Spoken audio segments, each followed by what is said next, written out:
Alrighty, I believe I am live right now. Apologies to anyone who was here right at 8 p.m. expecting me on. I had a little microphone issue, and I guess the only way to find out if it is actually fixed is for me to do a little checkaroo. So if you'll indulge me, you can look over my shoulder and enjoy the ladies. And the wonderful. To, So if there it is. It's a very summery vibe in here tonight, which is apropos because it was about probably close to 100 degrees here in Jersey City today. It was a real steamer.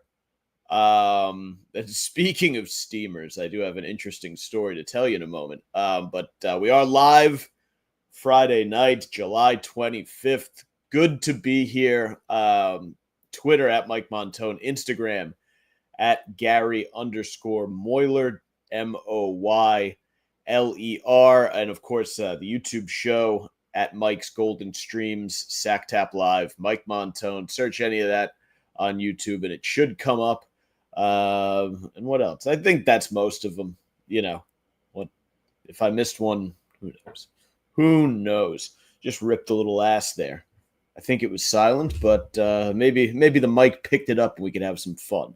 Not getting much of a whiff. So innocuous. In any case, oh so yeah. Speaking of ripping ass and steamers, I witnessed perhaps one of the most offensive things I think I have ever seen, and I am not easily offended, but this was just one of I have never seen. I mean, I've seen babies changed in public. Like parents will do that. Like on the beach, it's very common. A parent will just change their kid on like a beach play. It's a little odd to me, but I understand if you're the parent of an infant that you're just playing catch up the entire time. Like any idea that you're going to be in control of what's going on when you have a kid that young is so I think they get a lot of leeway, but this was, and if there are parents out there watching this and I'm off base on this, please let me know. But this was one of the most insane fucking things I think I've ever seen in my life. Yesterday, I teach a cardio class in Jersey City on Thursday nights, and I got to the neighborhood where the gym is a little bit early, so I grabbed a cold brew from Starbucks. I was like, oh, I'll sit on a bench in Hamilton Park. Hamilton Park is a very nice, usually pretty peaceful park. Like sometimes it gets overrun by children and families, and it gets a little irritating. But otherwise, like it's a very chill park near where I teach group fitness, and I'm sitting. I found a nice shady spot. Very important when you're going to sit in a park in the summertime. You want to find shade and you want to be away from any of the little dog corrals and any garbage cans, because that's where flies and shit are usually located.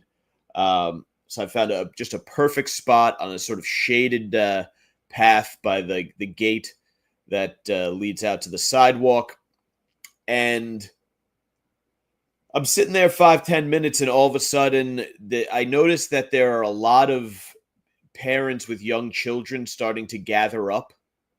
And I'm like, well, I don't understand what's going on. Like, they're not walking one way or another. They're just kind of planting themselves there. And all of a sudden, a bus rolls up. So it turns out that I guess they're waiting for their kids to get back from camp. They're there to pick them up. So the crowd starts dispersing. Everyone's got their kid, but there's this one woman with a stroller and an older daughter who looks to be, I can't really tell, somewhere between I don't know, 5 and 8, 6 and 9, somewhere in that sort of generic elementary school kid range where you're like, all right, it's a kid.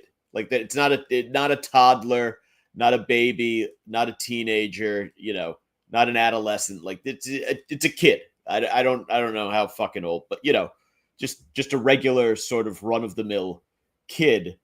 And when I tell you this, I want you to keep in mind that this is a bathroom that has this is a park that has a small park. It's literally it's Hamilton Park, Jersey City. You can look online. It's a block. It's a square that's just a block long on each side. So on either end, it's no more than, if it's 50 yards, maybe. And it has, presumably, if you are picking a kid up from camp at this park, the terrain because it's a neighbor. The only reason you would be there is if you live in the area. There's a very, very visible, very accessible, very available porta-john in the park. And that they clean it regularly. You can use it. There's several of them, actually. And very, very visible.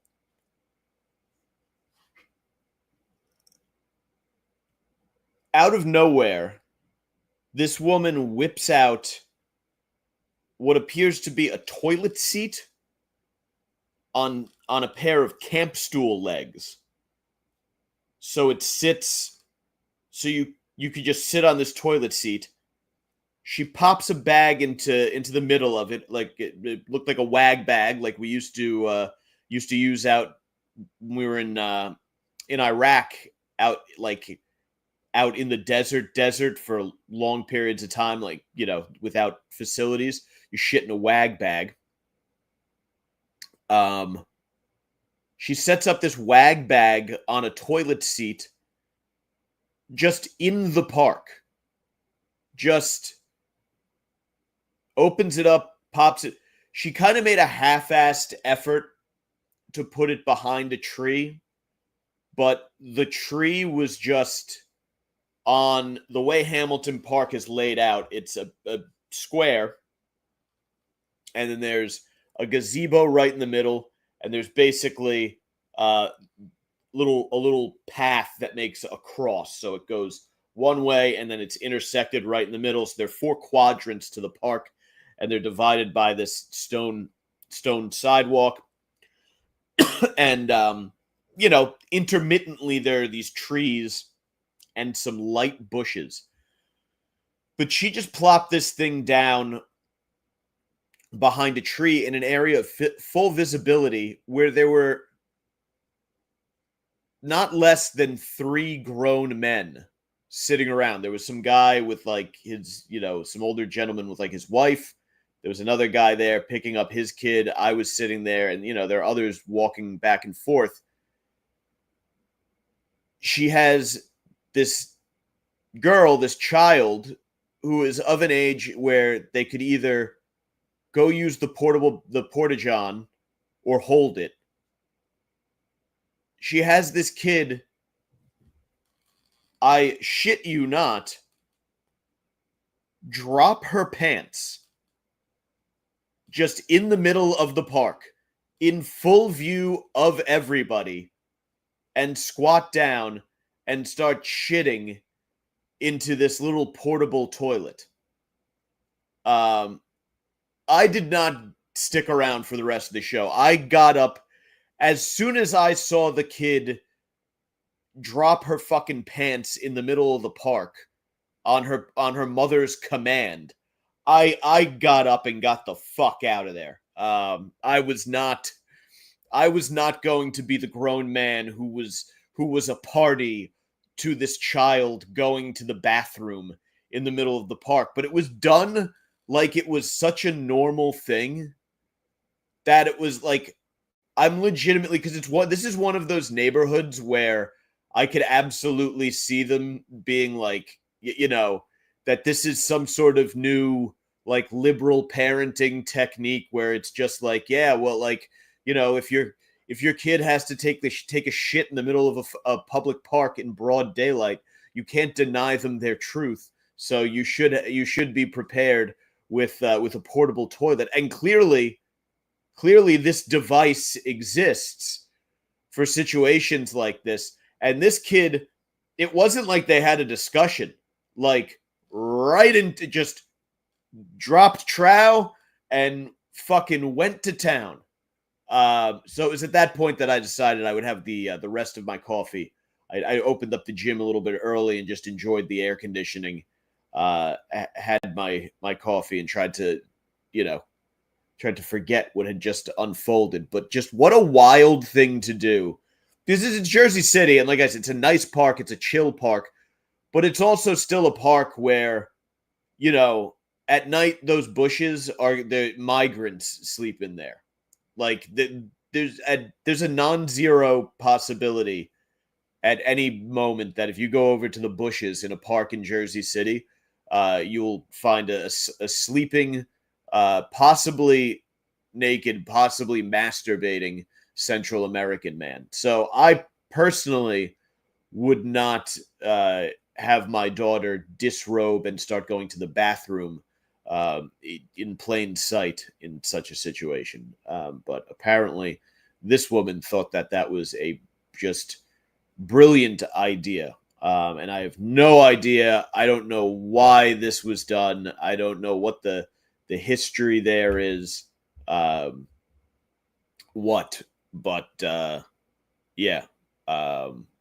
Yeah. I'm so fucking confused by it. Like I can't even really provide that much analysis. Like I truly do not understand where the parenting brain that does that comes from. I'm weirded out when, and I know, like, again, this is one of those situations where I guess you don't have a choice, but when like a grown man brings his daughter, like you'll be at like the mall or something like that once in a while, and a grown man will bring his daughter into the fucking men's bathroom while he has to go to because he can't leave them outside because I guess they might get kidnapped or something. It's just, yeah, they have the family bathroom. Use it. I don't know. Then that leads you down a whole fucking route where you're taking a piss in front of your daughter too, which is also just, yeah. Don't do weird shit with kids. I hate when people do weird shit with kids. It drives me nuts. Like people do it when they first meet like babies or when they meet kids for the first time. They treat them like they're talking to like an alien or a dog or something like that, and it's very unsettling and off-putting. I don't know where people learn to do that. Like be I don't like the people like offer you their baby to hold. Like I don't want to touch your fucking kid. Like get it away from me. Get it the fuck away from me. I don't want to be. We live in a very litigious society. All right. I don't know. I want my fucking prints on that thing. I treat other people's children the way mafia bosses in the 1950s and 60s treated the drug trade. I want nothing to do with it. I'm glad you're enjoying parenting. That's wonderful. I have 6 nieces and nephews. They get my attention. Otherwise, keep them away. This of course was a Caucasian woman, a Caucasian family. This is like I think, again, I said before, I think the only thing I could think of in this situation is that there's some thread of, new parenting, whatever it is, that they're doing these days. Like, when I was growing up, the way parenting worked was they were doing like it was very they would parent by scaring the shit out of you. Like everything, they would show you the banged up car outside of the high school on fucking the day before the prom. Or, they would give you the presentations about getting kidnapped. For 90s kids, you were frequently told you were going to be kidnapped. There was a lot of stranger danger. And then after that, there were like the helicopter and the bulldozer parents who were, they were just like, look, we just have to get our kid into a good college. So that's the entire goal. And I think now it's more of like a little bit of, it's like very well-to-do Caucasians who have extra time and money on their hands, and if, they read like these hippy-dippy things about gentle parenting their kids and stuff, and it's like you don't discipline your child or teach them to hold it, because that could damage their self-esteem or whatever development. So just your kid should shit where and when they want to shit. Like that. That's the only thing I could think of. Unless this kid is some sort of special case, they got a little whoop-de-doo. And it just, nothing computes, and that's the only option, maybe, is the only thing I could think of. But, yeah, Paul, I agree. I think it is quite messed up. Again, the infant, the infant is, I think, a situation where, if you got a kid who's covered in shit because they just blew out their diaper, and you have no other option, then okay, you got no other option. You got to do what the situation dictates. I think you should always do your best to get out of sight when doing something like that. I feel the same way about women pumping breast milk. Like any weirdo child raising nudity should be kept far out of the public eye. I know that it's a woman feeding her child, and it's a beautiful thing and all of that shit. But some of us would still like to sexualize women's bodies. And I told my girlfriend, if we ever have a child, I'm not watching it come out. Like who the fuck wants to see that? I don't get it. It's a woman's body. I want to see things going in. You know what I'm saying? Michael Plant, howdy from Nash, Vegas. Grew up in Chatham, New Jersey. Very nice town. I was I was at the St. Anne's Feast the other day, and was talking about high school sports with someone from Chatham, amongst other things. Yeah, Chatham. Very, very nice town, New Jersey. Chatham. Chucky D, one thing I notice about parents these days is they either dress their kids like absolute shit, or they just let them dress themselves and they wear dumbass Minecraft shirts and PJ bottoms. Yeah, I mean, I personally think that most people dress like shit these days, so I can't even leave it to the kids. This massive pants thing and the oversized t-shirt is, we were supposed to be done with that already. Like, we did that. It was the 90s. No one dressed well back then. Clothing looked like shit. And then there was that sort of late 90s, early 2000s era where everything was kind of shiny and tight, and that wasn't good. I've said this many times in reference to clothing and style. I think just like classic, normal fitting clothes look the best. Like, fucking suits really haven't changed too much in the last century. Obviously, there have been slight changes in cuts and things like that, and styles and, whatever. But really, like, if you go look at suits, guys in suits remove all of the trappings of modernity from the background, and you can't tell the difference between 2025 and 1953. And then you look at stuff like pictures of people like at the fucking beach in like or at like a bar in the summer in the 80s, and it's like, all right, they got Hawaiian shirts and shorts and t-shirts and stuff like that. Well, I don't know where we got this thing. Like, everyone just dresses like a fucking asshole now. And I'm not even saying like, again, like if I was saying that like the clothing from my time was the best, I'd be telling you that like some of the awful shit that was out there in the early like you see the way like the boy bands would dress in the early 2000s, like that was like the drivers of what was supposed to be men's fashion. Like everything looked like it was fucking tinfoil.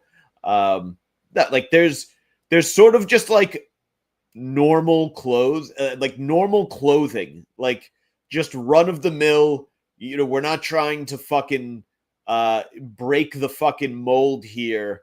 Clothing looks good. Like what does a woman look the best in? Like just like a little tight black dress or a little tight red dress. Like that's how you're going to see a chick at her best. Like the only major development in women's clothing that I would say, that's been very recent and didn't exist for a few decades already is the butt crack leggings. Possibly the greatest article of clothing ever invented is these leggings that just go deep inside of a woman's ass crack, and they have like this band right underneath the glute that holds it up and supports it. It's a delight. Everywhere you go, you're just seeing cheeks, fucking cheeks bouncing up and down. It's incredible. We love cheeks.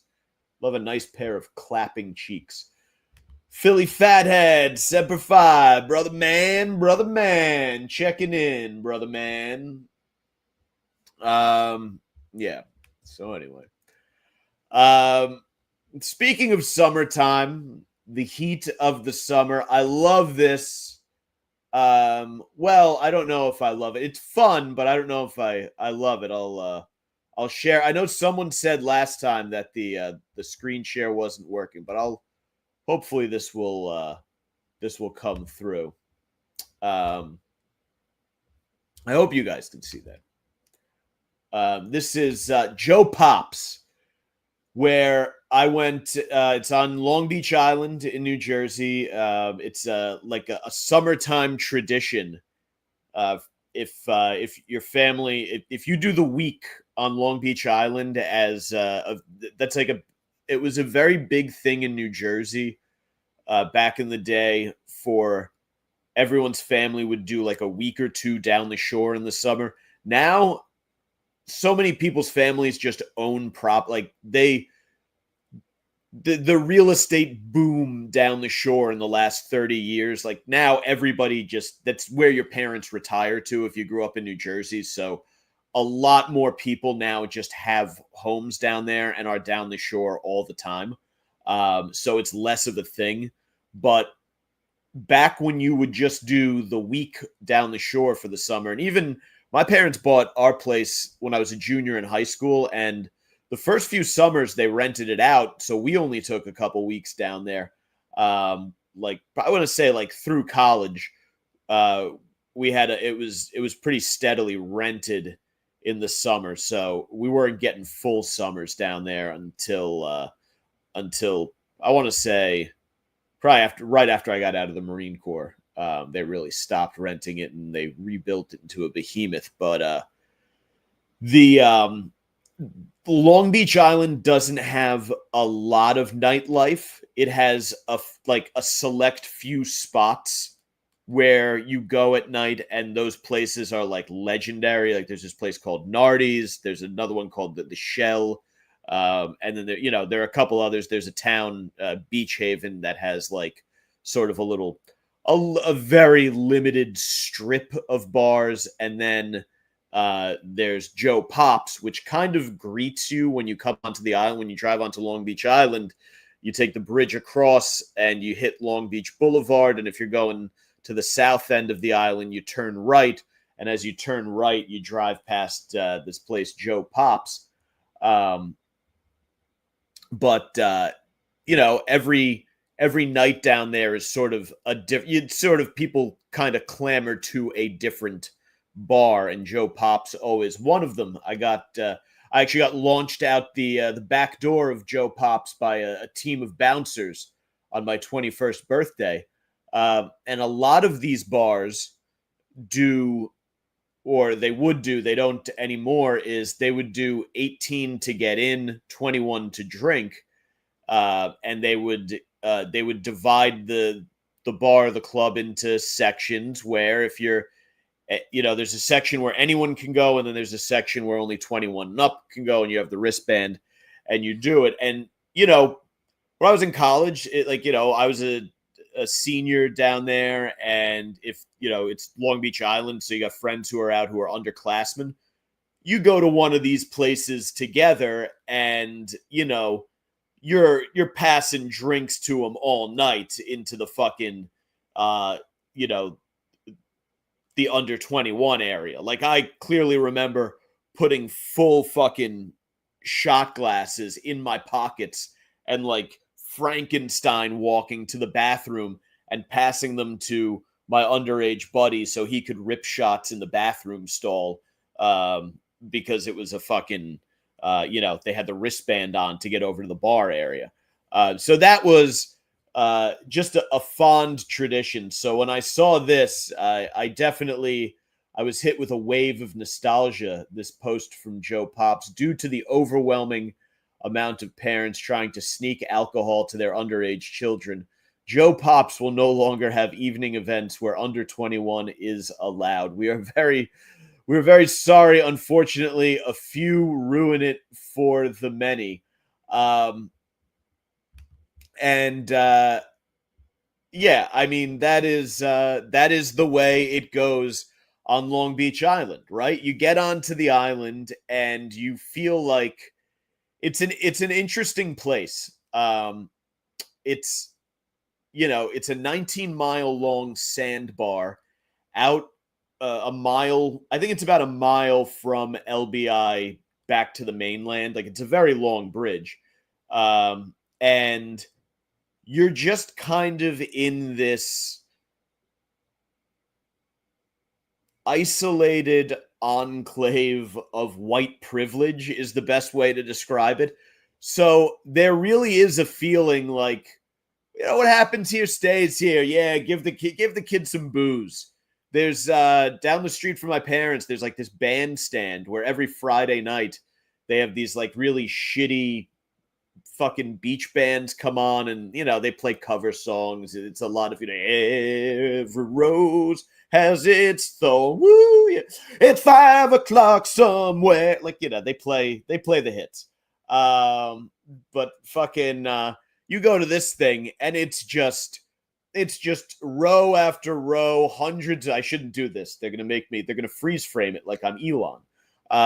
But just row after row of foldable beach chairs, and parents. The parents are all there getting fucking hammered on rosé, and the kids are running around.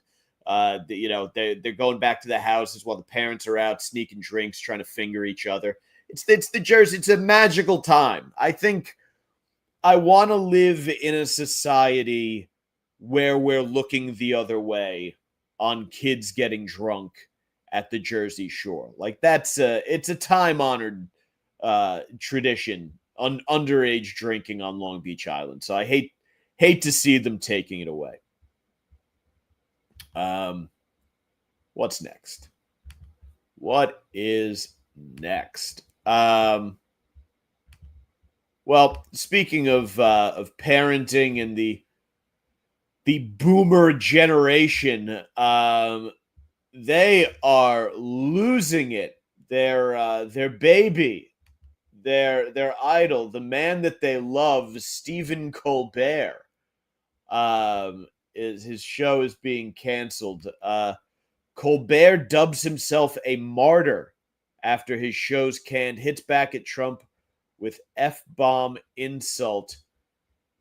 Stephen Colbert labeled himself a martyr for getting his flailing late night CBS show canned while telling President Trump on air to go fuck yourself. Oh boy.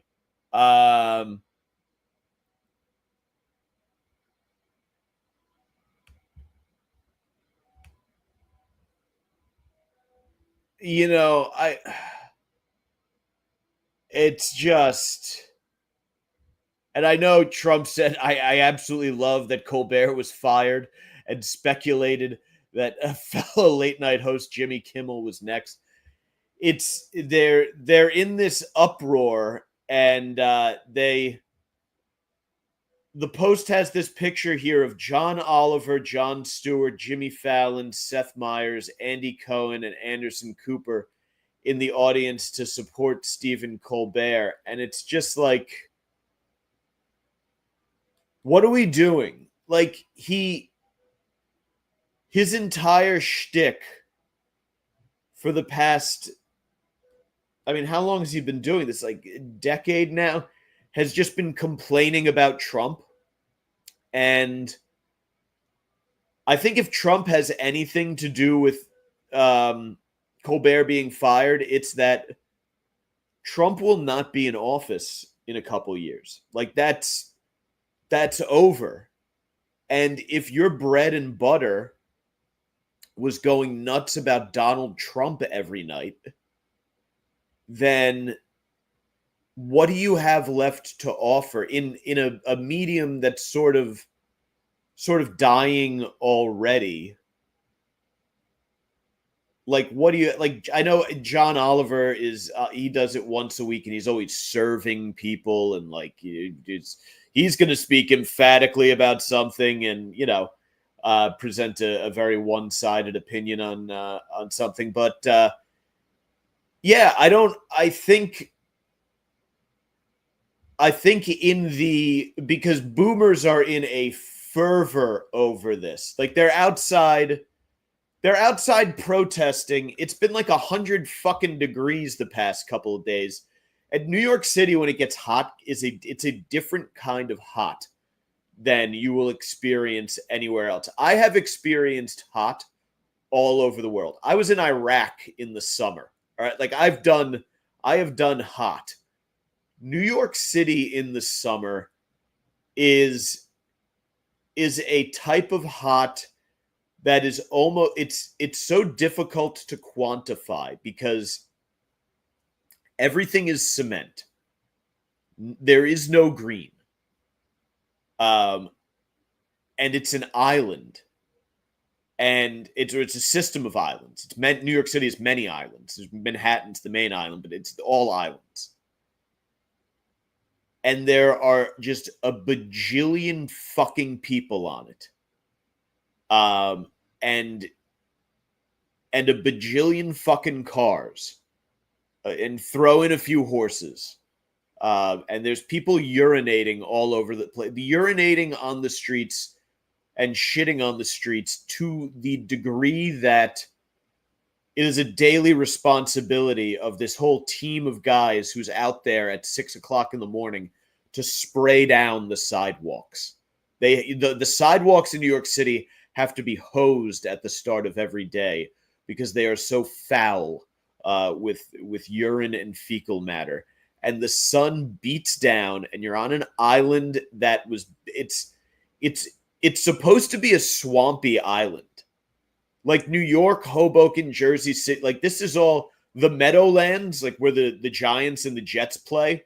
Like if you ever watch on an NFL Sunday and they're over MetLife Stadium, the surrounding area is all swamp. Bruce Springsteen sings about it. I'm wearing the swamps of Jersey. The entire coast of New Jersey is just beach and swamp. If there is not a sandy beach there, it goes directly, immediately into swamp. As most of the East Coast below Connecticut. In Connecticut, things start getting very rocky. Everything below that is swampy. So you have this concrete hellhole built on top of a swamp with all sorts of just constant energy churning. It is a hot, miserable place for anything. You have to be such a fucking asshole to go out and protest the canceling of a TV show in those conditions of a man. I mean, Colbert has, he has millions and millions of dollars. Like, he will not suffer.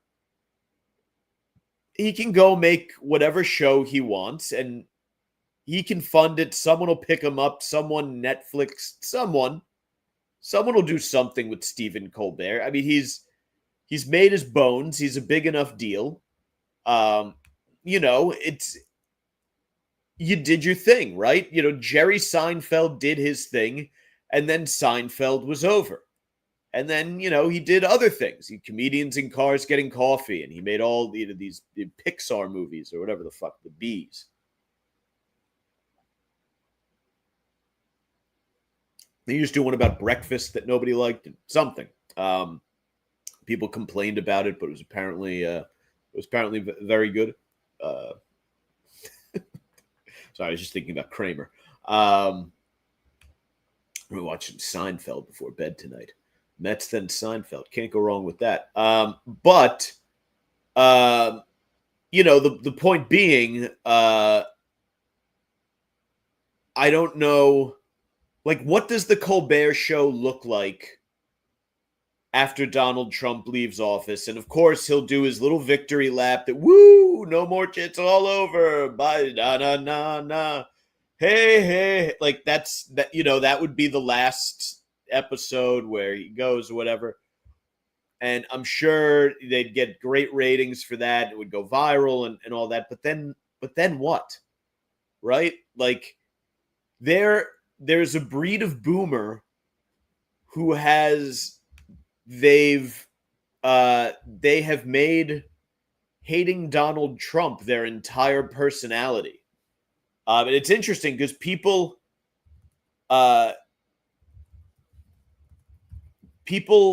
sort of, I feel like, looked at the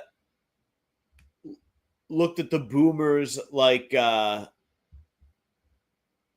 they were all big, all big Trump people, and it turns out that they're actually not. Like, a lot of them are these absolute nut jobs who they're demanding Colbert stays, Trump must go. Like, I'm looking at all these news clips here. Protesters rally against cancellation of Stephen Colbert. Protests at Colbert stays. Trump must go. Let me see. I don't know if I think most of these are they're like news clips. It's hard. I couldn't find. I'm not logged into Twitter on this this computer. So all I have are YouTube news packages here. Let me see. I wonder if this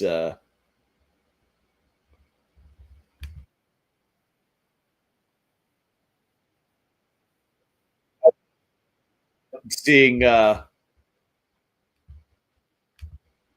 here are these chuckleheads. Just a sec.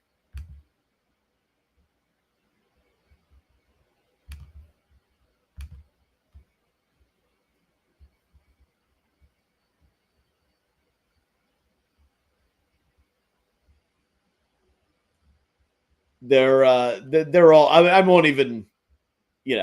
I'm not gonna. It's not a full package, so I don't know if they have an interview in here.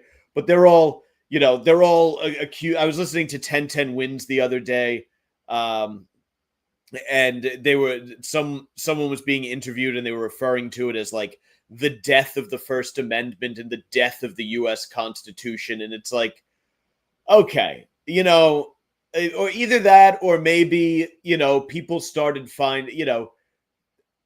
I liked Colbert before because it's so weird to say. Like, I liked it when he was doing the O'Reilly impression, but I'm not into him when he does the Trump stuff because it's, making fun of conservative, 6 of one half. But it's just become this thing where when it's your only thing, it's like, it just stops being a form of entertainment, and it starts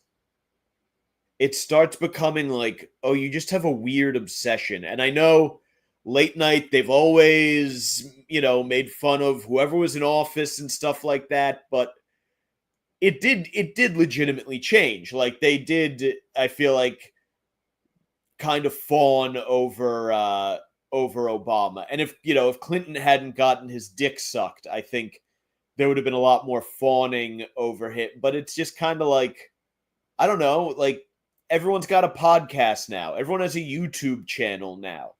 Everyone has, there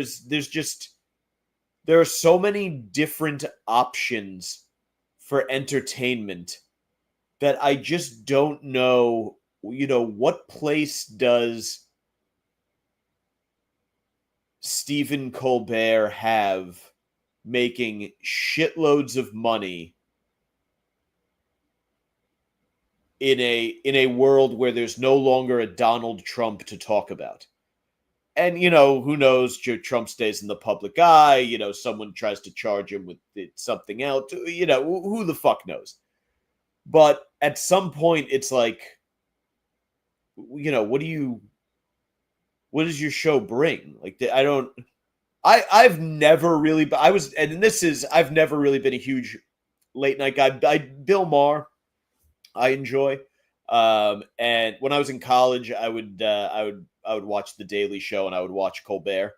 But that was in a time of limited available entertainment.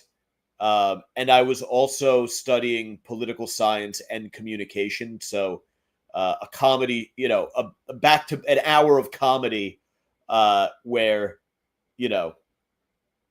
TV shows doing political. It was like just the perfect thing for me at that moment.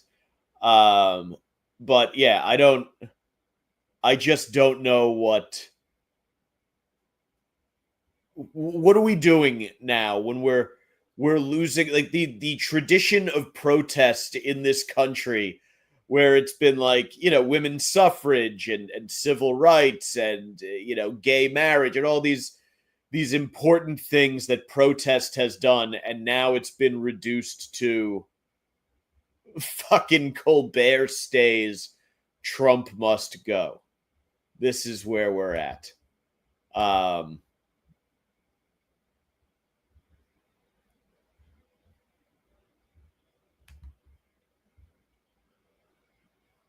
That's right, Doug. I still like the I still like the Bloomingdale's executive training program.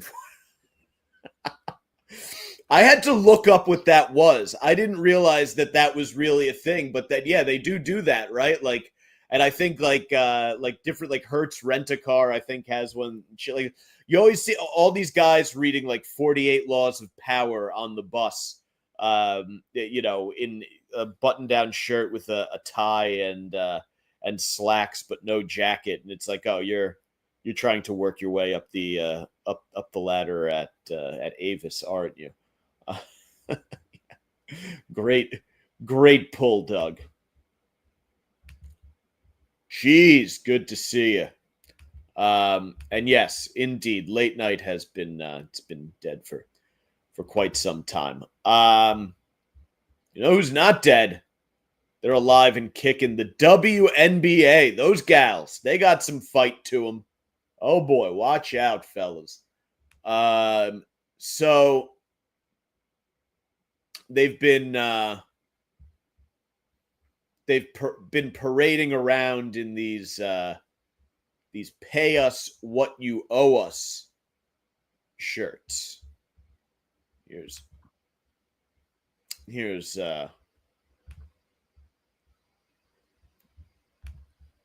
share this so you guys can just so you can see for reference. This was from Yahoo Sports, tweeted it out.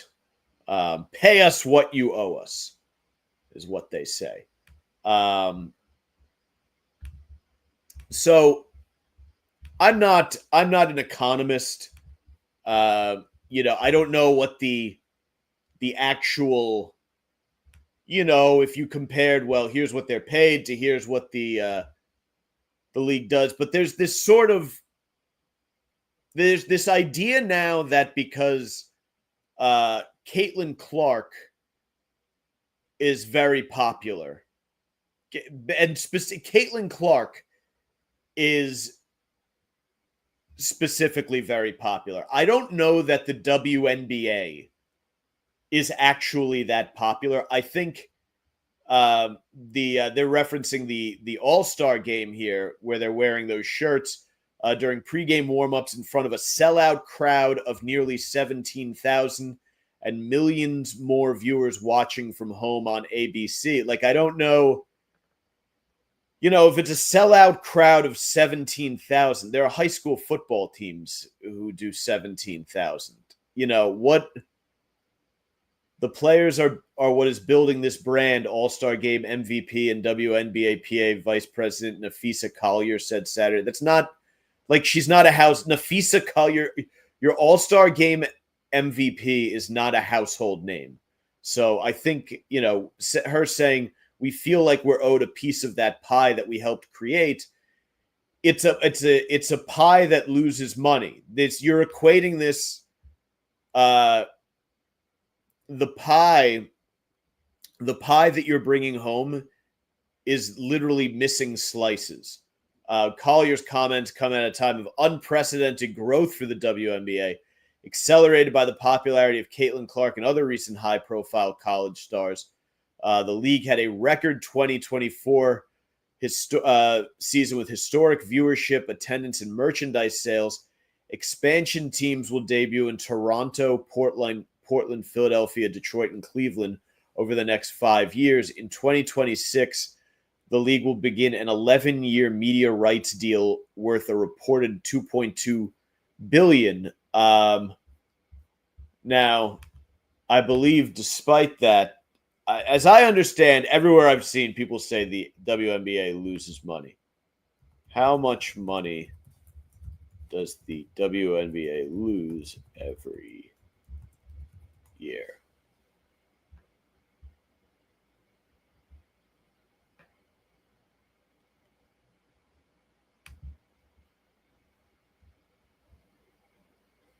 This is the AI overview. The WNBA reportedly loses around $50 million per year and has never generated a profit, while individual team blah blah blah blah blah blah.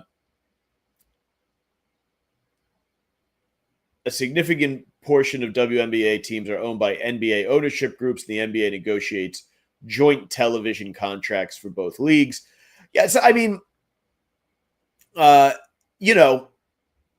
the league is certainly making more money than they previously did. But can we honestly say that that would be the case if it wasn't, if you follow sports,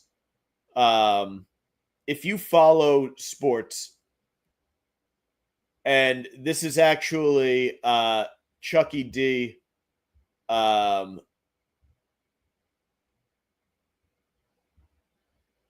I'm sorry, I was laughing at a Seinfeld comment above. When you say I don't know if it's manufactured by Vegas, but that's certainly not out of the question. But definitely, I think there was a degree of manufacturing, or at least because the WNBA is popular because Caitlin Clark was popular in college, and now there's this renewed push to make, put women at the forefront of everything, unless it's college, not college swimming. They don't, not that, but anything else. But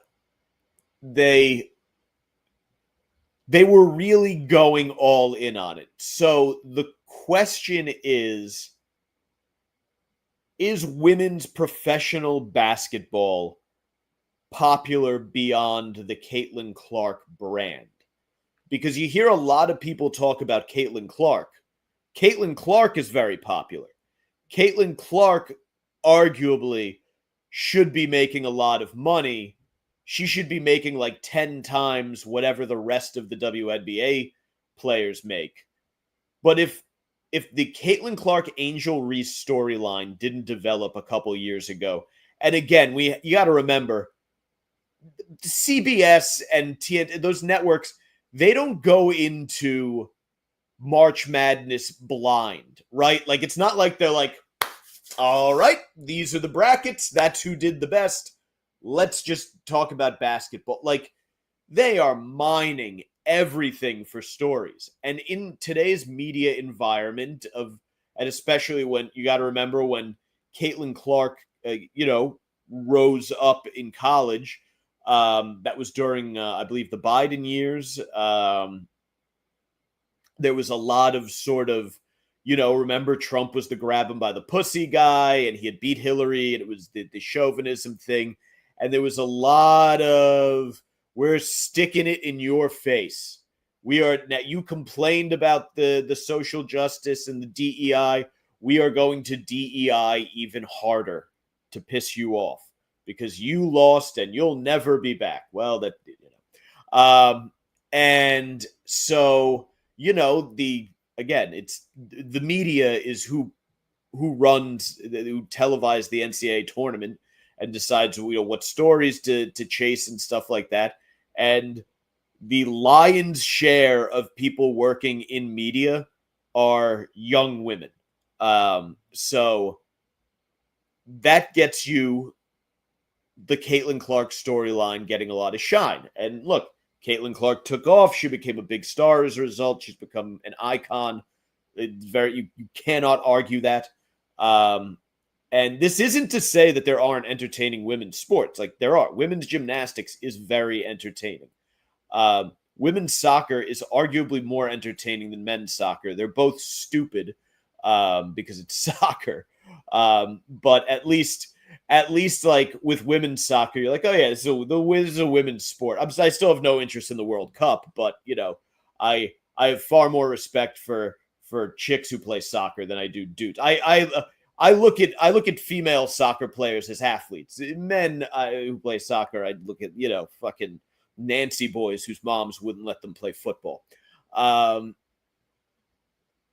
Yes, cheese, absolutely. Women's Jello fighting in a kiddie pool.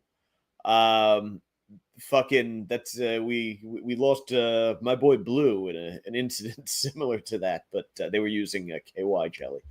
But no, there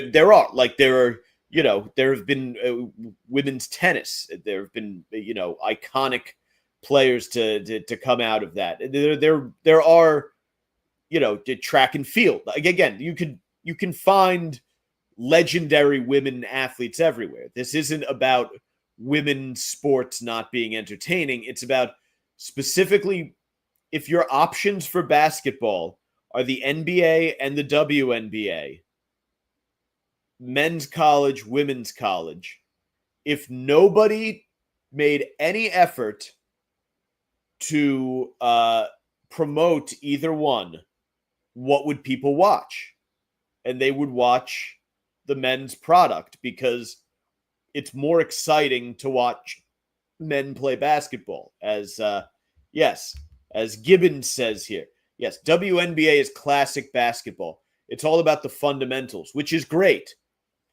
If you're an absolute basketball dork, that's fine. Like, I'm a fucking football dork. I'll sit down if MSG is running a Division III football game from somewhere out on Long Island or whatever, or if one of the ESPNs sometimes in November will start running D3 games, I'll watch the shit out of some Division III football. I'll watch high school football.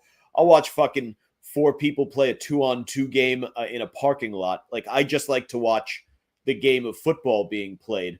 Of course, cheese. The LFL, baby. Gotta love it. but I am not representative of the average football fan. Most football fans are either watching it for, it's college, it's their alma mater, or it's the excitement of like the band and the woo, woo, go fight, yeah. Or it's the NFL and it's Sunday and there's the social aspect and the gambling. They like things beyond the X's and O's of the sport. I understand that. That's the way I am kind of with baseball. Like I kind of enjoy baseball as more of, the pastoral relaxation at the ballpark. But the point is, outside, like Shane Gillis did that joke about like whatever it was. Oh, she's been the WNBA's all-time leading scorer, or whatever the fuck he said, and everyone applauded. And he's like, "No, he's made that. It's not. She does. It's my buddy's girlfriend. She doesn't even play in the WNBA." And it's like, that's the WNBA. You were convinced by a comedian that that someone who doesn't exist on a WNBA roster was like the all-time leading scorer or whatever the fuck he said it was. So it's not some giant sexist thing. It's just reality on reality's terms. Like I know you got very excited because of Caitlin Clark. Everyone is really excited. She's very exciting. We like Caitlin Clark. Very likable figure, and she's a star, and that's great. But you're gonna need, they don't even have. It's not even a roster of stars. It's not even like a dream team. Like, remember, everyone got really excited a couple years ago about that U.S. Olympics, the women's gymnastic team, Allie Raisman and all those chicks. It was very exciting. It was a dream team. They were all like rock stars. Everyone's like, "Woo, go do the flips, tumble, stay away from that doctor." Yeah, America. But that was a whole team. This is an individual who has transcended. I think, yes, again, cheese. That's exactly it. Name 3 WNBA players right now. Go. Like, I can name, I can name like 4 all time, like Rebecca Lobo, Angel Reese, Caitlin Clark, and what was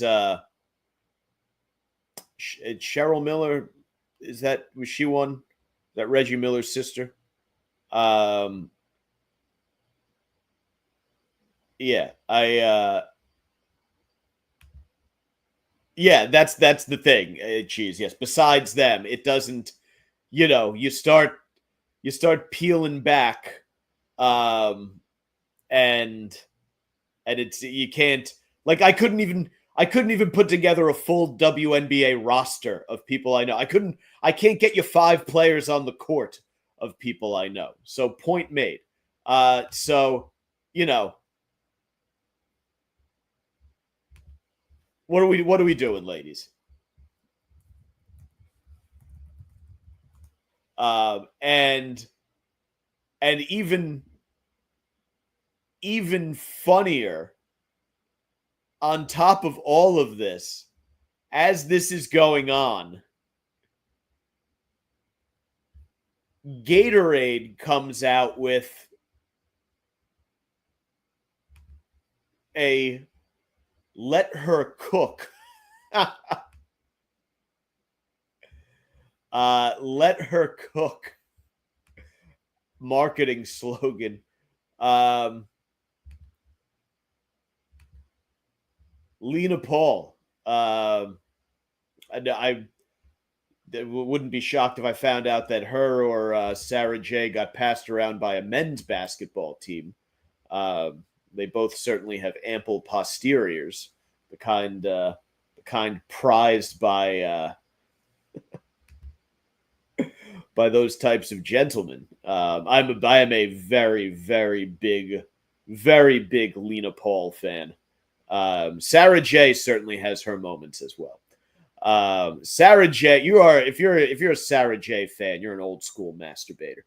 But they Gatorade Gatorade, and we'll finish on this. I'll just wrap up showing it to you real quick. Fucking Gatorade, while all of this is going on, rolls out this "Let Her Cook" ad campaign, which I and I guess many other people thought was hilarious because, well, if you're going to let a woman cook, where might she do so? Certainly not on the basketball court, but back in the kitchen. And she might do the fucking dishes afterwards too. No, I'm just kidding. I love you gals. I look again. I spent many years as a track athlete, so it's a sport where men and women train together. So for 8 years, I had female training partners in my events. I've gotten to train with chicks who are like legendary athletes. Like my high school training partner for the 400-meter hurdles, one of the best athletes in the history of the state of New Jersey. Like the town I grew up in gave her her own day. And then she went on to fucking play soccer for Rutgers and was teammates with like members of the Olympic team. So like there's some stud female athletes out there. Some absolutely incredible ones. But to say that an entire league deserves to be making large amounts of money, if you're in the WNBA, you should be thrilled that you are making a salary to play basketball. And I think the best players are making just shy of $100,000 or whatever. Take it. That's good money to play basketball for part of the year. Outside of that, you are free. If you're so popular, you're free to pursue endorsement deals. Go do some coaching. You can play there are other leagues that will allow you to play, hone your game, become better, make a little extra money. Do a basketball podcast, right? Again, if people love you that much, if there's such a market for, there are ways for you to generate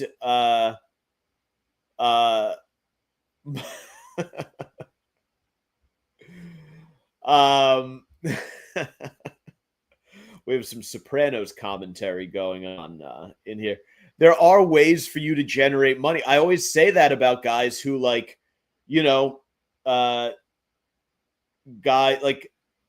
Michael Sam type guy who they demanded that he be drafted and play in the NFL because people are like, well, that's his only chance. It's like, no, it's not. Like if you have professional or Division I college level expertise at a sport, you can make a great amount of money. You can make a handsome and comfortable living coaching and teaching that sport to the next generation of players. Just because you're good at something doesn't mean you're guaranteed millions of dollars to do it. That only goes to those who are the absolute most special at that thing. There are plenty of people who are doing theater in little box theaters somewhere in the city who may be great actors, but for whatever reason, they just don't have whatever it is, the it factor, the willing to watch a fat man jerk off into a potted plant, whatever. They don't have whatever it is to make it in Hollywood, and that's fine. It's okay. Just not everybody has that. Not everybody gets that. She's knew a guy who went to Rutgers, got killed in a drug deal gone wrong. Rip. Yeah, I think I remember that he was shot outside of the Booten houses in Newark. He had dreamed of one day designing men's suits. It all went wrong. Anyway, I am a little bit past the time, 9:06. Going to wrap things up, eat some din. I've going for a very early morning run before I teach my classes tomorrow, so go relax and rest up, fuel up, get some calories in me. Great to see you guys out there in the comments tonight.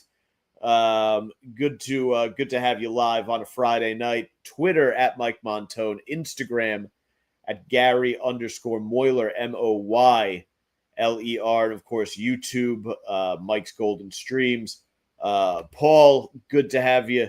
Good to have you out there. Cheese, thank you for the fun commentary there as well. Everyone who was participating, thank you. Thank you very much. Hopefully live again next week. You know, it's the summer. Everything in the summer is touch and go. So we'll see. New Jersey Devils great Doug Gilmour.